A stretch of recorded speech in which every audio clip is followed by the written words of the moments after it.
sa routine, c'est la nouvelle soupline. Ici le spin est tout puissant, il s'appelle Vladimir Poutine. La vie c'est les pages fines du livre qu'il bouquine. Mais faut lire entre les lignes pour voir ce que l'auteur souligne. Leur système c'est le bullying, on est les geeks qui le bourrinent. Tous nos plaisirs sont pendus tout au bout d'une poulie. Oi, gente, tudo bem? Eu sou Monique Evelyn, empresária, escritora e apresentadora. E estaremos juntos e juntas durante 4 edições do Solution Sessions Brasil, que é esse espaço de discussão sobre o passado, presente e futuro do empreendedorismo negro, não só no Brasil, mas também no mundo. E vale dizer que esse projeto faz parte da programação do Planet Afropunk, que é esse momento de discussão que eu já falei anteriormente, mas que infelizmente, por conta da pandemia, ganhou uma versão online, mas totalmente gratuita. E durante 3 dias de evento, a gente vai fazer essa conexão da diáspora africana para a gente celebrar de forma global a cultura, a criatividade negra através da música, das conversas e também da arte. E a Bahia, o estado mais negro desse país, é esse palco onde a gente vai aprofundar, entender a amplitude do que significa ser negro neste planeta. E o Bradesco, que é apoiador desse projeto Solution Sessions Brasil, mandou um recado para vocês e só rodar o VT que vocês vão ver exatamente agora.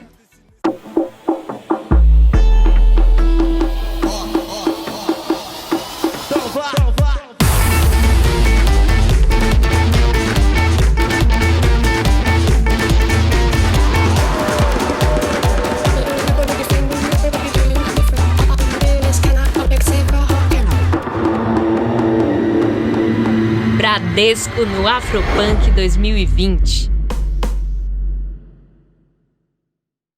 Bradesco no Afropunk Bahia 2020. Esse momento da gente falar sobre o passado, presente e futuro com pessoas que realmente sabem do assunto. E por falar em pessoas que realmente sabem do assunto, o primeiro talk é sobre Black Future. Como criar um futuro através do empreendedorismo. E para falar sobre isso, eu não estou sozinha, estou com a Magá Moura, que é co-hunter, criadora de conteúdo e também empresária. Temos a Val Bem-vindo, que é jornalista, produtora e consultora. E também temos a Morena Mariá, que é especialista em afrofuturismo. Olha só.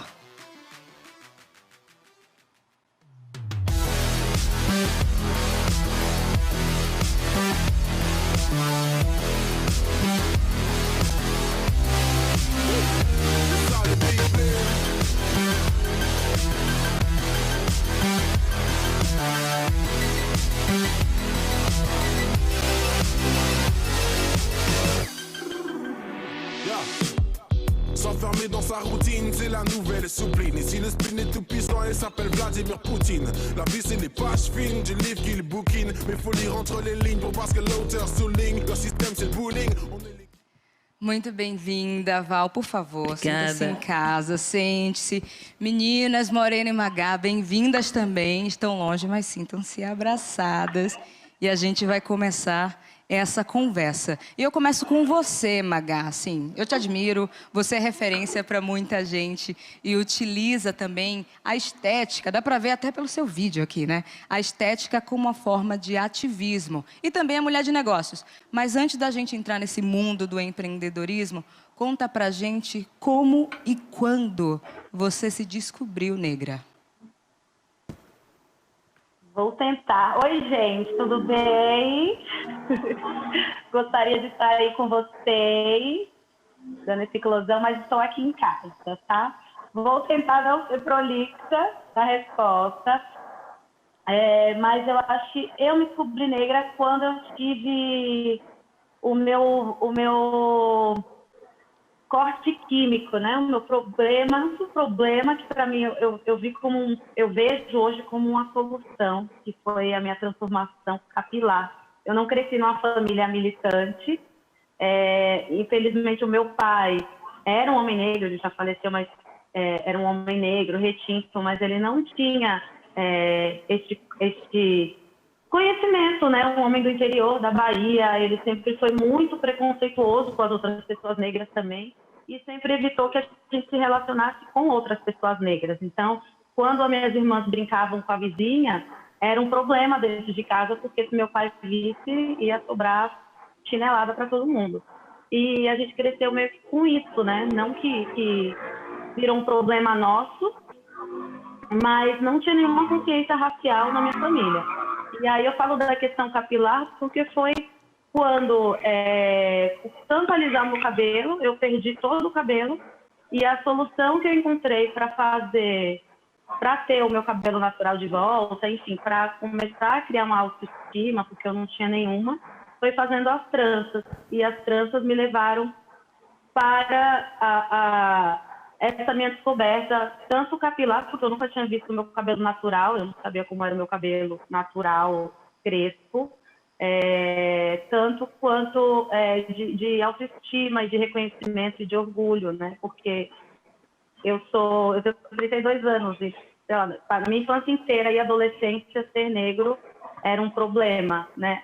Dentro dos lugares que eu estava. Então, algo que demorou para eu me reconhecer, mas que veio, e eu me sinto muito plena, feliz e orgulhosa de ser e Ai, obrigada pela resposta. Morena, Maria, eu acho que, primeiro de tudo, você precisa dizer que Morena é o seu nome, né? Porque as pessoas confundem isso. E, além disso, como é que a gente pode encontrar perspectivas de afrofuturismo em nossa cultura? É só em filmes? É só em música? É tudo ficção? Como é que funciona isso? Oi, gente. Oi, Monique. Então, Morena é meu nome mesmo, é meu nome de batismo, Morena Maria, e é um nome que eu tenho maior orgulho, maior prazer de carregar, porque foi, digamos que, a primeira invenção da minha mãe, né? Muito criativa. E sobre essa pergunta, acho que é uma excelente pergunta para a gente começar essa conversa, né? Eu acho que a nossa cultura, de uma forma geral, mas a nossa cultura, inclusive familiar, comunitária, a cultura do nosso bairro, da nossa cidade, ela nos entrega muitas pistas, né, do que é o afrofuturismo, que está muitas vezes distante desse olhar que a gente tem da cultura pop, de algo que seja um grande evento, né, uma coisa hiperproduzida. A gente tem diversos elementos da cultura africana que estão espalhados, eu brinco como pistas mesmo, deixadas pelos nossos mais velhos no nosso cotidiano. Então, tem muita coisa da nossa forma de viver, dos nossos modos de vida, que sobreviveram nesse processo de travessia do oceano até chegar aqui no Brasil. Então, a gente poderia, por exemplo, ressaltar o hábito que a gente tem enquanto pretos, enquanto comunidade, de uma pessoa cuidar do filho da outra, né? De ter uma mais velha, uma tia, ou uma figura de uma mulher que seja uma vizinha, que cuida dos filhos das outras mulheres para que elas possam trabalhar. E isso é um resquício cultural nosso muito, muito característico, né? Nas periferias do Brasil a gente encontra isso de uma maneira muito forte. Então, tem várias dessas pequenas pistas, mas a gente poderia se sentir identificado a partir disso. Acho que o afrofuturismo está muito ligado a essa retomada do que é nosso, um processo de conscientização, como a Magá trouxe, né, de quem a gente é de verdade, né, por trás de tudo que foi feito de nós. Então, da gente conseguir fazer esse processo de recuperação e de retorno para aquilo que a gente era antes do que aconteceu conosco, né? E por que a sociedade não consegue visualizar isso como potência e abundância, sempre na ótica da escassez? Podem responder todas, tá bom? Olha, para mim é muito claro que a gente já sabe, né? Eu acho que, de uma certa forma, quem é negro e tem algum tipo de pensamento, de consciência racial, a gente sabe que existe uma estrutura para além de um racismo cotidiano. Existe algo que é muito, muito grande, muito forte, muito maior do que as nossas dinâmicas individuais, né? Não está somente nas nossas relações de um para um. Então, eu acho que esse racismo, essa forma de olhar para tudo que é negro, para tudo que é africano, que é afrodescendente, como algo inferiorizado, né? Como algo pejorativo. Então, a gente está muito acostumado a olhar uma imagem de uma pessoa negra e associar a pobreza, associar a miséria, a tristeza, enfim, é uma série de adjetivos que não são legais, né? Então, acho que vem daí um pouco essa dificuldade, né? Foi necessário que a gente fosse colocado nessa posição de menos humano para que se justificasse os crimes que foram cometidos contra o conjunto do nosso povo. Então, acho que a gente ainda tem muito para caminhar nesse sentido. Morena acabou de puxar um assunto que eu acho interessante a gente colocar na roda também, e aí eu jogo para você, Val. Esse lugar de humanidade, você acha que precisamos buscar a humanidade até para empreender? Ou inclusive para empreender? Eu acho que a gente precisa buscar a humanidade para viver, né, nesse mundo tão racista e que nos exclui o tempo inteiro e diz que pra gente que a gente não é possível. E vendo essa fala de Maria, eu fico pensando, né, a gente, nós aqui, né, que estamos nesse século, que estamos aí na batalha também, a gente não está inventando roda, né? A gente, nossos passos vêm de longe, né? Já dizia Jeremias Werneck, e de fato a gente percebe que o tempo inteiro a gente vem fazendo coisas que nossos ancestrais já fizeram, né? Quando a gente se junta para fazer, enfim, para empreender, para fazer um evento que nem esse, para, né, o Afropunk acontecer, eu lembro muito, por exemplo, das irmandades, né, pretas, das sociedades pretas, que nada mais eram que pessoas pretas se juntando para se ajudar, né? Quando a gente se liga e fala, pô, vou fazer isso, vamos fazer junto e tal. Então, assim, a gente tem esse senso de comunidade muito, muito grande e eu acredito que tenha sido, que é isso ainda, né, que nos mantém vivos e vivas para a gente conseguir seguir nessa batalha, né? Que a qualquer momento a gente tem que estar alerta, porque na ida para comprar o pão, a gente pode sofrer uma discriminação, a gente pode sofrer uma abordagem policial, e aí é isso, né? O racismo está nos acompanhando nas coisas mais simples, porque às vezes a gente se prepara para sofrer racismo quando vai em um restaurante chique, ou então em um hotel, né? Enfim, quando a gente é convidado para algum evento. Esquece do cotidiano, Esquece, né, do cotidiano. E é justamente no momento em que a gente não está ligada, né? Como a gente fala aqui em Salvador, quando a gente não está ligada, é que o racismo vai lá e bate na gente também, né? Porque a gente ligada também acontece.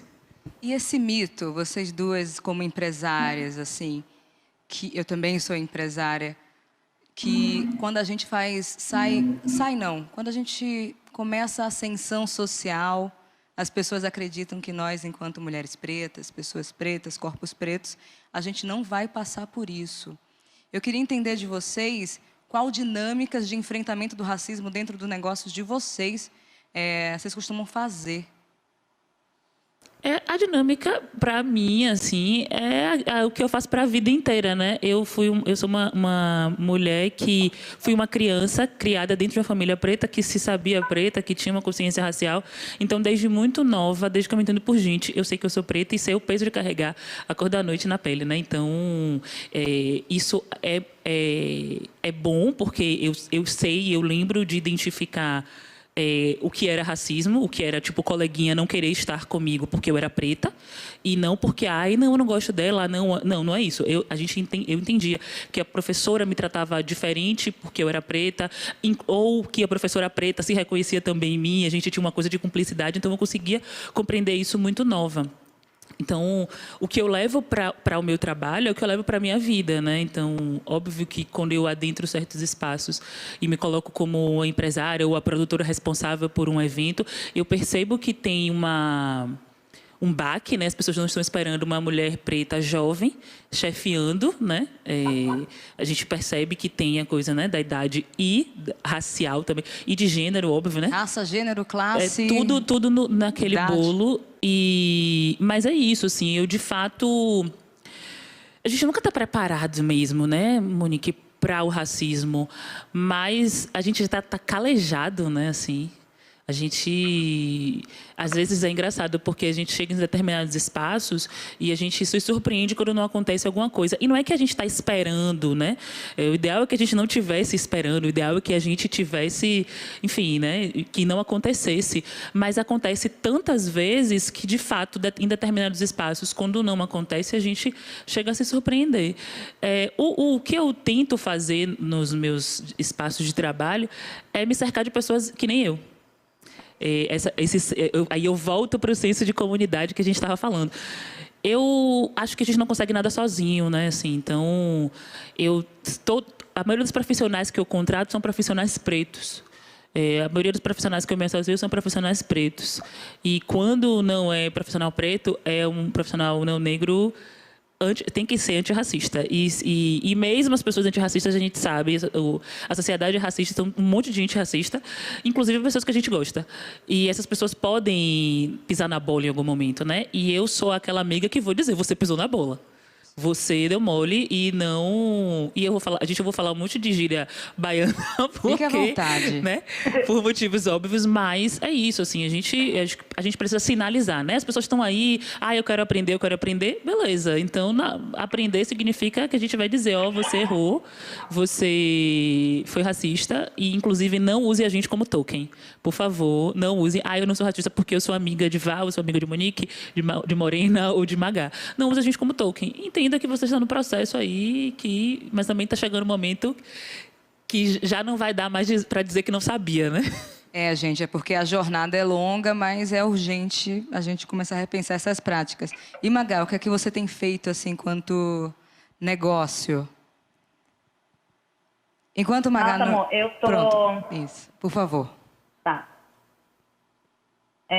A minha marca ainda é muito inicial, né? Por mais que eu tenha sonhado com ela há muitos anos e ter pensado e planejado ela também por 1 ano e meio, 2 anos, né? Durante todo esse processo que eu estava conversando com a minha mãe. Para quem não sabe, a minha marca é em parceria com a minha mãe, que é costureira e minha maior referência de moda.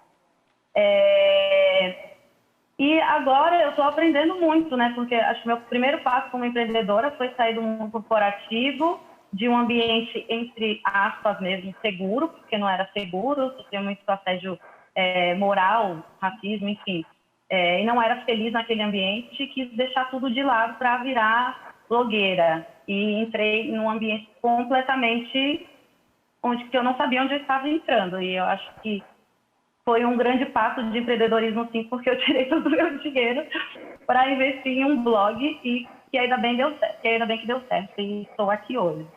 E agora que criei a marca, né, são muitos processos que eu ainda estou entendendo, desde o burocrático a comentários no Instagram, né, das pessoas até não te levarem tão a sério, por mais que eu já tenha uma imagem construída, Magá Moura, Magavilhas no Instagram, as pessoas já conhecem um pouco da minha trajetória e do meu trabalho, e o que facilita também o conhecimento da marca, ainda tem muitos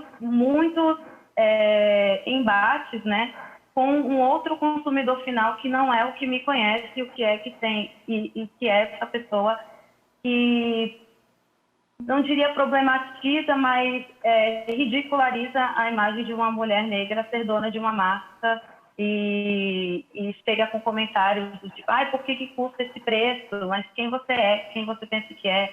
Essa marca que surgiu ontem? Qual é o posicionamento que eu não entendi nada? Enfim, são questões que eu ainda estou aprendendo muito com essa jornada nova da minha vida. Enfim, tentando colocar em prática o que eu tenho de bagagem, tanto desse universo digital como de experiência dentro do corporativo para lidar com essas questões dessa desvalorização, diria assim. É complexo, minha gente. Reconhecimento do meu trabalho, enfim, porque às vezes a gente está lidando com o nosso público e é um ambiente muito seguro, sabe? Para mim, que converso 100% com pessoas negras e de repente você vai, não só pessoas negras, mas a maioria do meu público é negro, e de repente você vai para um outro ambiente em que você já não está mais falando com as pessoas que você costuma conversar, né? Por mais que eu tenha muitos seguidores, eu converso com os meus seguidores, eu sei que eles têm esse entendimento do meu trabalho, e de repente quando você entra em um outro ambiente, aí você novamente dá de cara com tudo, sei lá, com coisas parecidas do que eu vivia dentro do mercado corporativo. Eu sempre fico pensando, eu quero jogar para as três, eu gostaria de ouvi-las. Como é que a gente constrói, enquanto comunidade negra, povo preto, um terreno para empreender numa lógica que não seja apenas da visibilidade, mas também credibilidade e dinheiro? Quais estratégias a gente poderia compartilhar com as pessoas que estão nos assistindo? Olha, sobre credibilidade, como eu falo, falando do meu âmbito, assim, né? Você trabalha 6 anos no digital, então essa conversa, quando eu falo, eu estou falando com o público, é que realmente existe esse diálogo. Então, a minha credibilidade eu venho construindo a cada dia, a cada hora do meu trabalho. E a marca veio para fortalecer isso ainda. Obviamente que ter uma marca e ser a marca ao mesmo tempo é um lugar que me deixa insegura sempre, mas acho que a insegurança faz parte do processo, né? Que bom que a gente fique insegura até para ter realizações melhores no futuro. Então, eu venho trabalhando a minha credibilidade diariamente e na forma de diálogo e na forma com que eu me relaciono com o meu público. Obviamente também com fornecedores limpos, né, com a moda limpa, com um público diverso, né, quando eu contratar pessoas que ainda são empreendedoras que estão trabalhando sozinha dentro da minha marca, não tem funcionário. Tem uma pessoa que presta serviço de digital para mim, mas são artes, enfim. Eu acho que é isso. Eu me perdi na resposta. Tá tudo bem. E você, Morena? Eu acho que, para além da visibilidade, que eu acho que visibilidade é legal, mas não paga boleto, né? Então, é importante a gente ter credibilidade, as pessoas saberem quem a gente é, mas eu percebo muito que a gente tem uma dificuldade de estabelecer relações. E eu acho que aí é que está a grande chave da coisa e a grande pista, né, que foi deixada por quem é mais velho do que a gente. Acho que é um pouco disso que a Val trouxe, assim, a gente segue passos de pessoas que já construíram e muito desse caminho já trilhado tem a ver com estabelecer boas relações. Então, estabelecer boas relações e agir de maneira íntegra, né, honesta, ser pontual. A gente tem muita dificuldade de estabelecer limites nas nossas relações. Eu acho que isso é uma coisa que a gente deveria cuidar com mais atenção. Eu acho que é uma das formas de conseguir se estabelecer para além da visibilidade, né? A gente conseguir criar boas relações dentro da nossa área, ou com os nossos clientes, ou com quem a gente está lidando diretamente. Eu percebo que, assim, é uma questão para nós, assim, coletivamente, justamente porque muitas vezes a gente ainda não tem todas as ferramentas que a gente precisa para executar o nosso trabalho, ou porque a gente tem menos acesso a espaços formativos, né, a lugares onde a gente pode, de fato, se qualificar de uma maneira mais avançada, e aí eu percebo que a gente, às vezes, capenga nessas relações. Eu acho que é aí justamente que está a chave de virada, sabe? A gente estabelecer relações fortes faz com que a gente seja próspero, né? Eu acho que aí que mora a chave da coisa. Prosperidade. E você, Val? Eu acho que é um pouco disso que as meninas falam, né? Assim, eu acho que essa coisa da internet faz com que a gente fique muito mais próximo do público e muito mais próximo dos nossos também, né? Assim, a internet está fazendo com que eu esteja aqui, nós duas aqui juntas, mas juntas também com Maria e com Magá. Então, eu acho que é importante também a gente entender a importância dessas ferramentas e utilizar ela a nosso favor. E utilizar ela para multiplicar também, né? Eu acho que nós somos um povo muito carente de afeto. Que a gente aprendeu não é nem carente de afeto, mas a gente aprendeu a demonstrar afeto de outro jeito. E eu acho que a internet, ela ajuda também com que a gente demonstre afetos, né? E eu acho que essas relações essas relações profissionais também merecem, né, ter afeto, e eu acho que a gente pode demonstrar, né, quando eu gravo um story com você e falo, tô aqui com o Monique, e tô fazendo esse projeto aqui com essas meninas massa, a gente alguém já viu você, um seguidor meu já viu você, já viu o que você faz, já pode chamar para alguma coisa. Então, acho fomentar o ecossistema, isso, né? Sabe? Eu acho que é um pouco disso, assim, trazendo um pouco do que Morena falou e do que Magá falou, assim, eu acho que a gente pode utilizar esse ambiente digital a nosso favor e para multiplicar e reverberar as vozes, não só, né, a minha pessoal ali nesse meu nicho de rede social, mas a sua e a de tantas outras pessoas, né? Compartilhar. A coisa do compartilhar eu acho sensacional. E a gente sabe fazer muito bem, né, minha gente? Assim, vamos continuar exercitando, porque a gente sabe fazer, a gente vem da prosperidade. Fica a dica. Mas voltando aqui, Morena, eu tenho uma pergunta para você que, assim, o que esperar do futuro do Brasil? Ou melhor, como projetar o futuro do Brasil a partir da perspectiva afrodiaspórica, do legado africano, assim? Olha, essa é a pergunta de R$1 milhão. Eu adoraria ter essa resposta. Eu estou tentando compartilhar Mas com outras eu vou- pessoas que eu conheço para ver se me respondem, sabe? eu venho tentando construir um caminho para um dia ter essa resposta, né? Eu estou nesse processo de caminhar, porque eu acho que é isso. A gente vai caminhando e vai trocando e vai conversando, e nesse processo é que a gente vai construindo quando a gente vê que construiu, né? Então, eu não acho que tenha uma resposta final para isso, mas se é que existe uma forma de se projetar uma coisa que não existe, né? Eu acho que é muito através da nossa capacidade imaginativa, né? Eu acho que um dos grandes problemas do racismo é justamente podar e tolir a nossa capacidade de sonhar, de imaginar. Porque aquilo que a gente não consegue imaginar não existe, né? Então, existe uma necessidade muito grande do povo preto de conseguir vislumbrar esse futuro, de conseguir se enxergar nesse futuro, para que ele possa, de fato, ser construído. Mas essa dificuldade que a gente tem, né? Muitas vezes, às vezes acontece comigo, não sei com vocês, mas eu chego num determinado espaço ou conquisto uma determinada coisa e eu fico, nossa, eu nunca imaginei que eu podia chegar aqui.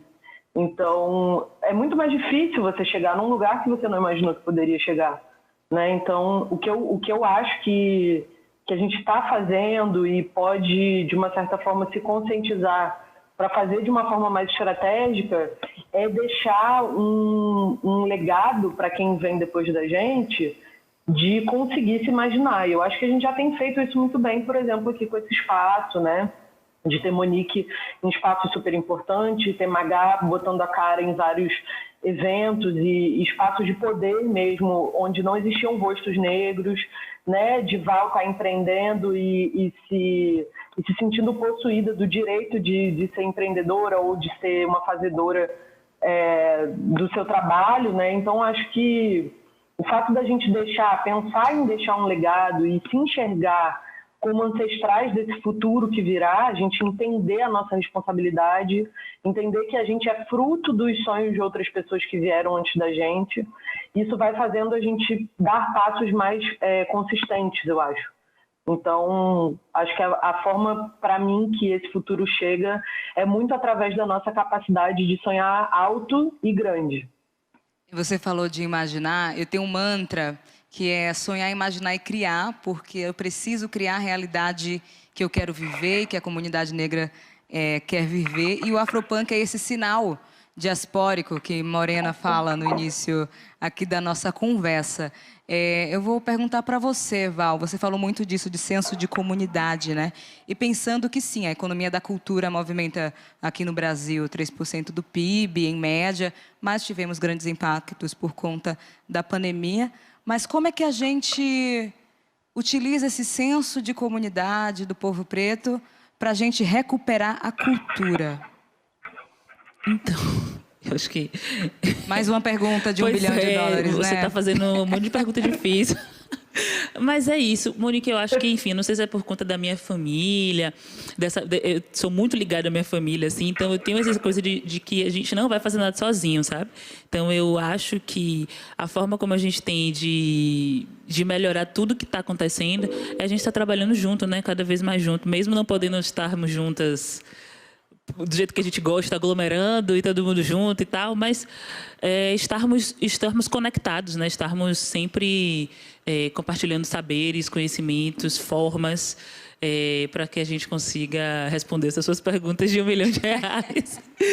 Mas é isso, assim, eu acho que essa noção de comunidade que a gente tem é o que vai salvar a gente, mesmo que a pandemia nos separe presencialmente, assim. Eu sinto que nesse período, mesmo com todas as crises que aconteceram, eu percebo que eu me sinto muito mais conectada e mais ligada a pessoas e a gente conseguiu entender que a gente consegue fazer muitas mudanças, né, mesmo com esse período de caos que a gente está vivendo.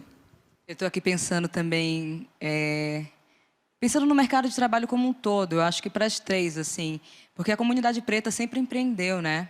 em diferentes frentes, áreas, cultura, tudo que a gente imaginar, desde sempre. Muitas vezes, por necessidade, e pensando no Brasil agora, a gente está vivendo um momento onde tem mais desempregados do que pessoas empregadas. A gente sabe que tem cor, tem endereço, tem gênero. Eu gostaria de ouvir de vocês como é que a gente cria esse futuro onde o Brasil, a Bahia, o mundo, a população preta seja mais empreendedora do que precarizada. Gostaria muito de ouvir a opinião de vocês sobre isso. Um futuro mais empreendedor e menos precarizado. Rapaz, que pergunta! Eu acho que, Monique, vem muito da nossa perspicácia, da nossa capacidade de atender as nossas próprias necessidades, né? A gente tem modos de vida muito específicos, né? A gente que é preto, a gente tem um modo de vida muito específico, tão específico que a gente, depois de tudo que a gente passou, os nossos modos de vida ainda sobrevivem aqui, né? Então, a nossa forma de mercar, né? A nossa forma de empreender, de vender, né? De estender um pano no chão, de botar uma barraca, né? De fazer a coisa acontecer a partir das nossas necessidades é uma coisa muito, muito africana, né? Não tem nada de informal ou de depreciativo nisso, né? A gente sempre viveu em função do trabalho, porque para nós a ideia de acumular riqueza, no sentido não de ter dinheiro, né, e de viver bem, mas de acumular a ponto de se tornar algo, né, de se tornar multimilionário, de criar um desequilíbrio social em função da acumulação, a gente nunca foi muito parte da nossa matriz cultural. Então, a gente está sempre em movimento para que a gente consiga atender às necessidades nossas e das pessoas que estão ao nosso redor. E eu acho que essa é a grande sacada, a gente olhar mais para o que a nossa comunidade precisa, né? Então, eu vejo, por exemplo, surgindo empresa de touca de cabelo crespo, surgindo pessoas que estão atentas, né? Tipo, as toucas para natação não cabem no nosso cabelo. Então, vou criar um produto que atende a nossa necessidade. Eu vou criar um produto para cabelo crespo, vou criar uma maquiagem para pele preta, com outros tons, com outros subtons. Eu acho que tá aí a grande parada é a gente estar bem atento às nossas necessidades, né? E eu acho que a gente precisa também reolhar para as nossas tradições e para as coisas que a gente fazia e, de repente, trazê-las de volta de uma maneira conectada com o agora, né? Porque não é sobre resgatar coisas antigas e tentar implantar elas nos dias de hoje, mas é sobre a gente estar atento, né? Estar conectado com o presente, estar conectado com o hoje e resgatar essas formas de fazer as coisas a partir do nosso próprio jeito. Então, por exemplo, quando eu vejo a discussão de sustentabilidade, para mim não faz nenhum sentido, por exemplo, a gente pensar em, sei lá,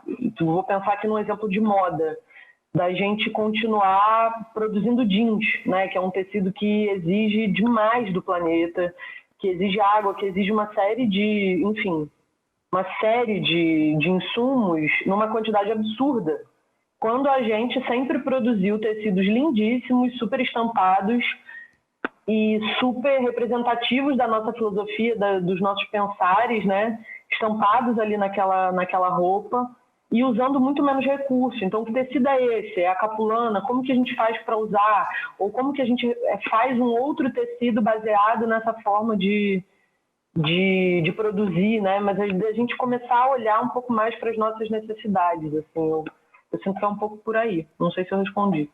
Eu sinto nisso que a Marina falou, que é um pouco do Sankofa, né? Que a gente vai mirar no futuro, mas a gente não vai esquecer quem veio antes da gente. Eu acho que é isso, assim. Quando a gente pensa nas pretas de ganho, né? Que saíam para vender comida, agora a gente tem o delivery. E a gente percebeu que houve um aumento muito grande de negócios, né? Enfim, de pessoas que começaram a cozinhar na pandemia e vender essas comidas. E eu conheço muita gente que fez assim, mas minha mãe fazia isso, eu vou fazer isso agora. Tipo, não está rolando a galera do meio de produção e tal, não está rolando grana, não estou conseguindo jobs, não estou conseguindo trabalho, então eu gosto de cozinhar, vou cozinhar e vou vender comida. E aí a gente tem os aplicativos aí que facilitam o processo, então as pessoas não precisam ir para a rua. Então eu fico pensando, né? Então é exatamente isso aí, é nesse caminho. Assim, a gente não está inventando roda, alguém já fez isso, a gente vai fazer de uma forma adequada ao nosso tempo, obviamente. Mas eu acho que é importante, assim, né? Eu sempre, no período que quando eu estou numa crise ou numa dúvida do que fazer, eu penso assim, o que é que minha avó faria? O que minha avó faria num momento como esse, né? O que é que minha mãe faria? O que é que minha tia faria? Enfim, eu acho que a gente tem as respostas entre a gente. Massa. E você, Magá? Como criar um futuro mais empreendedor e menos precarizado para o povo preto? Não, e pensando nas falas, né, das meninas, e nesse momento que a gente vive em comunidade, em rede, né? Estamos todos online, principalmente com esse rolê da pandemia, que a gente está em casa, então a nossa comunicação mudou muito. Eu acho que a gente tem que se apoiar muito mais, né? Como a Morena disse. Além do pensar grande, a gente precisa ter esses apoios, e não apoio somente financeiro, mas o apoio de uma conversa, de uma troca, de algo que possa levar as pessoas a se encorajarem, as pessoas pretas a tomarem partido, né? Tomarem posse do que é delas, que seja até o seu próprio eu, de ter essa autoconfiança, de poder empreender sem temer tanto, sabe? Porque a gente está sempre nesse lugar tão de insegurança e de medo que, às vezes, e principalmente no momento que a gente está vivendo como agora, a gente não encontra essa força. Então, aproveitar esse momento que a gente está em rede, 100%, né? Ou 95%, para a gente se fortalecer e para a gente criar essa rede de conversa e de apoio, enfim. Acho que é por aí. Magá, você já participou de vários festivais do Afropunk, né? Paris, Londres, todos, né, Magá? Tô errada? Nova York, iria participar aqui da edição da Bahia. Mas eu tenho uma pergunta que é assim, qual a relação entre participar de um evento como esse, o maior festival de cultura negra do mundo, com a sua construção de futuro? Olha, amor, a primeira vez que eu fui no Afropunk, a primeira vez que eu vi o Afropunk foi procurando imagens de cabelo no Google, assim. Eu estava procurando trança rosa, que foi a primeira vez que eu coloquei uma cor diferente de cabelo, cabelo sintético, enfim, tranças diferentes com o meu cabelo. E aí eu vi as fotos da Afropunk e falei, meu Deus, que lugar é esse? Aonde acontece esse evento? Gente, que outro mundo, que outro planeta, as pessoas parecem ser tão livres e tão cheias de si, tão... Ai, não sei, um outro planeta mesmo. E aí, pesquisando, fui parar no Afropunk e quando eu cheguei, eu fui sozinha, eu fiquei muito impactada, porque acho que foi a minha primeira visão de futuro negro, assim. Não parecia que eu estava no mundo real. E pela troca, né, com pessoas que... Eu chegando sozinha no festival em Nova York, entrando e as pessoas falando comigo, falando que minha roupa era legal, que meu cabelo era legal, de onde eu era. E aí começou toda essa troca, e até hoje eu falo que o Afropunk para mim não é line-up, é o público, é o momento que a gente tem de conexão, toda essa diáspora negra, de afeto e dessa segurança, de você sentir segurança no outro, né? Então, esse lugar de futuro que o Afropunk tem, da gente se sentir tão bem, tão sem medo de racismo, sem medo de violência, sem medo de nada, a gente só é o que a gente é.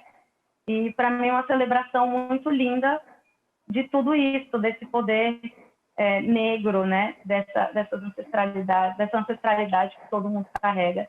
E está ali celebrando e olhando para o outro, se vendo, por mais que não seja igual, né? Mas você se vê muito no outro.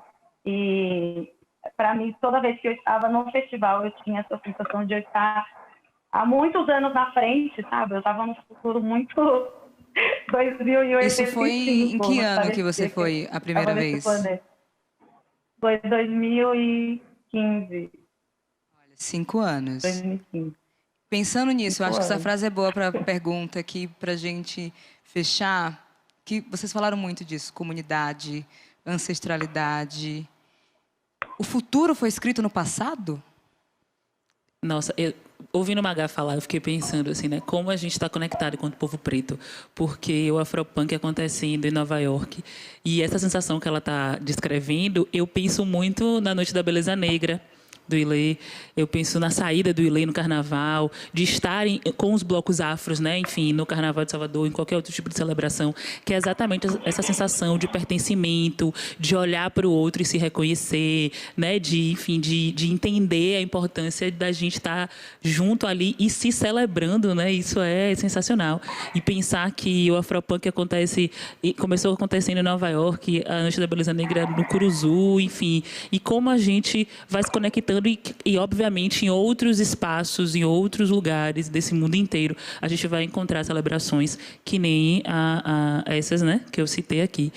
E eu acho que é isso, entendeu? Assim, a gente começou a escrever essa história muito, muito antes de qualquer navio chegar em solo africano, assim, né? Então, essa história, ela aconteceria, eu acho que seria muito bom que não fosse da forma como ela foi, tão perversa e matando tanta gente, mas eu fico impactada com a força da nossa ancestralidade, né? Que a gente consegue se reconhecer e se conectar aonde quer que a gente esteja. Ai, meu Deus. Vou segurar o choro, por favor, Morena. Então, para mim, de fato, não tem nenhuma outra forma de construir futuro se não for olhando para o passado, né? Para mim, o passado e o futuro, eles estão acontecendo juntos, né, ao mesmo tempo. Até a própria forma da gente lidar com o tempo, né? Eu acho que para nós que somos pretos, você sentar no pé de uma pessoa mais velha e ouvir a história de vida dela, você vai se reconhecer, você vai ouvir ali muitas das suas questões, né? Então, para mim, o Afropunk é o Festival do Inhame, é o Festival de Ossogbo, né? São festivais que a gente promove no continente africano e depois aqui no Brasil, nos terreiros de candomblé, né? Dentro dos blocos afro, como o Val trouxe, no carnaval.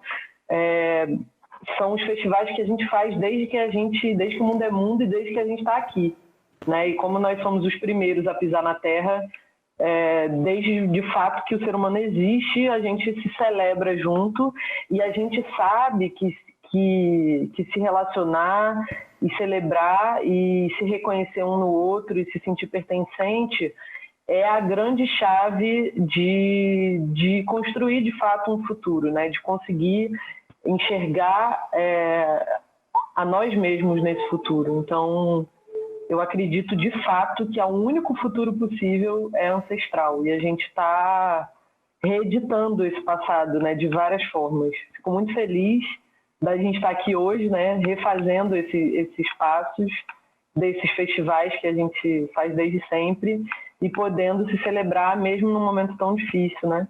Então, estou muito feliz de estar aqui com vocês. Obrigada. Ai, obrigada. E você, Magá? O futuro foi escrito no passado? Acredito muito no que a Morena disse, que não há futuro sem ancestralidade, sem esse passado. Tem história, né? A gente tem tanta história e a gente ressignifica tanta coisa de novas maneiras, né? A gente abre aí os portões, digamos assim, abertura de caminhos, né? Com base nesse passado que fortalece a gente, né? Se a gente não tivesse tanta história, a gente não teria talvez tanta força. Então, acho que sim. Passado e futuro caminham juntos. É isso, né? Por isso que estamos aqui. Passado, presente e futuro. Viu, minha gente? Anotou? Muito obrigada, meninas. Muito obrigada. Esse papo foi incrível. Eu que agradeço, Monique. Fico muito feliz de participar do Afropunk. Estava muito ansiosa para o Afropunk em Salvador, todos nós. Mas, enfim, rolará, acontecerá. Com fé em todos os orixás. E eu quero agradecer mesmo, assim, e dizer para o Bradesco que é uma sacada e tanto poder investir num conteúdo preto. A gente espera que mais e mais empresas façam isso por nós, né? Não por nós, por todos nós, pessoas desse mundo, né? Ganha-ganha, né? Exatamente. Obrigada, Morena. Obrigada, Magá. Gente, amei. Eu também amei. Estou muito nervosa e emocionada de estar aqui. E esse foi o nosso primeiro Talk, o nosso primeiro Solution Session Brasil. E não esqueçam que a gente ainda tem mais 3 edições e a próxima vai ser sobre Black Travel. Ou seja, vamos falar sobre como a Bahia e o Brasil estão nesse mapa global do turismo afro. E eu também não estarei sozinha, só tenho gente massa. Estarei com a Cíntia Ramos, o Guilherme Dias e a Sauane Bispo. Então é isso. Muito obrigada e até a próxima.